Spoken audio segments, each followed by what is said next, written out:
Hey, what's good, people? It's CJ Williams for Culturalist Theory, and for this video, we're taking it to the ATL to rank the 8 albums in Ludacris's discography. This list will not include his mixtapes or compilations, and will only involve the major label albums from the DTP representer. Be sure to like and subscribe so you don't miss a list. Number 8, Ludaversal. Delayed for nearly 3 years, Luda's last album is our least favorite out of an otherwise strong catalog. Ludaversal was originally planned to drop September of 2012. Instead, we didn't get his 8th album until spring of 2015. The time passing didn't do the album well, as it sounds slightly dated, especially considering rap's landscape was evolving into a more Migos flow and the less animated, sped up Ludacris flow we had been accustomed to hearing. That's not to say there are no highlights. The ode to his late father, Ocean Skies, is great, and the bonus track Money with Rick Ross is dope. We can't help but wonder how much better the album would have been had it dropped on its original date. Number 7, Battle of the Sexes.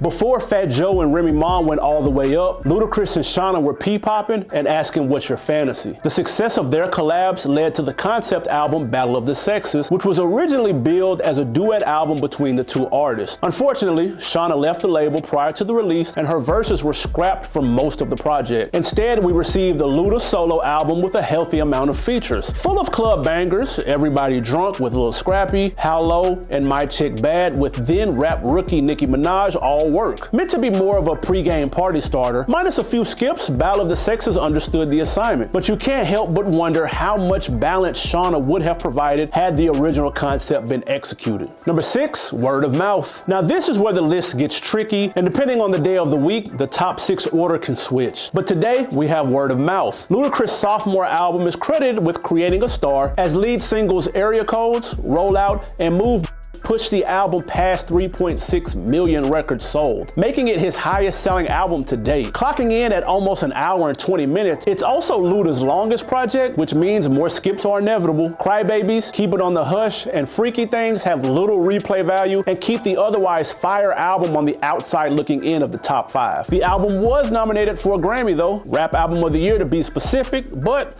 lost to M's 3rd album, The Eminem Show. Number 5, Theater of the Mind. A loose concept album, Theater of the Mind was meant to play out like a movie, having co-stars instead of features, for example. Not only do we see musical collaborators like Lil Wayne, Rick Ross, and foe-turned-friend T.I., but personalities like Spike Lee, Floyd Mayweather, Chris Rock, and Ving Rhames also make cameos. The results are pretty strong and definitely worth repeat viewings, listens. Undisputed, One More Drink, and Wish You Would are standouts, but it's the latter half of the album where it shines. The DJ Premier produced MVP, Do the Right Thing with Common, and I Do It for Hip Hop featuring GOATs Jay-Z and Nas. A strong album, and if for nothing else, Luda can say he has one of the 5 or 6 records to have the 2 living legends featured. Number 4, Red Light District. At number 4 is Luda's 4th album, Red Light District, a double platinum banger with a nice balance of fun records and deep cuts. Led by strong singles like Number 1 Spot, Get Back, and Pippin' All Over the World, Red Light District was full of heat. None hotter than the standout record Child of the Night, featuring the late chorus king Nate Dogg singing over a Tina Marie sample and silky smooth bass line. Add that to B-sides Large Amounts and 2 Miles an Hour, and you have yourself yet another solid Luda project. Big shout out to the Blueberry Yum Yum record too. That was the first major writing credit for Nevadius Wilburn,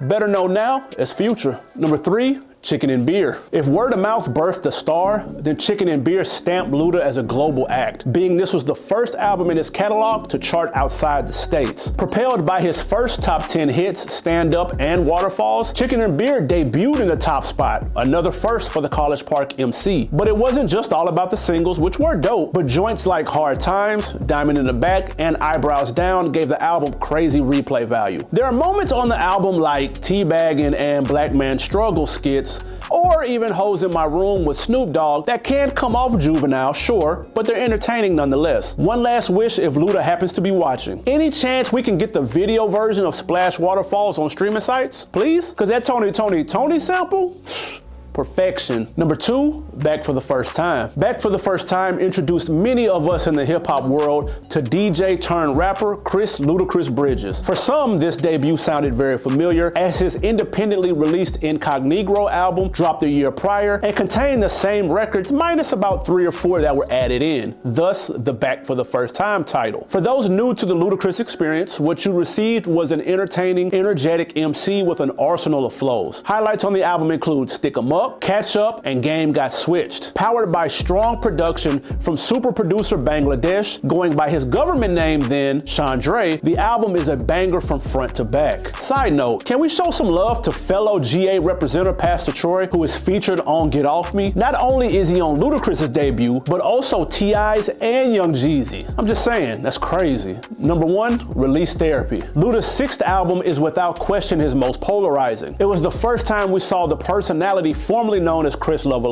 without his signature afro or braids, but the change wasn't only in his appearance, but in the material as well. He sprinkled in more conscious, real talk themes that were for the most part missing from his catalog up until this project. Case in point, the 3rd single, Runaway Love, featuring Mary J. Blige. That record single-handedly got the album the attention of the Academy and resulted in 2 Grammy Awards, one for Best Rap Song with Moneymaker and another for Best Rap Album. He also took a break from the comedic skits and addressed beefs he had with Chingy on Tell It Like It Is and on an unnamed person's On War with God, the latter being one of his best records to date. Add that to the more traditional Ludacris sounding Grew Up a Screw Up and Slap, and you have his best body of work from top to bottom. That's it for today's list. Are you here for another Luda album, or do you prefer his transition into acting and being a personality? Leave a comment below, and remember to like this video and subscribe to Culturalist Theory so you never miss a list. Until the next time, I'm CJ Williams. I'm out.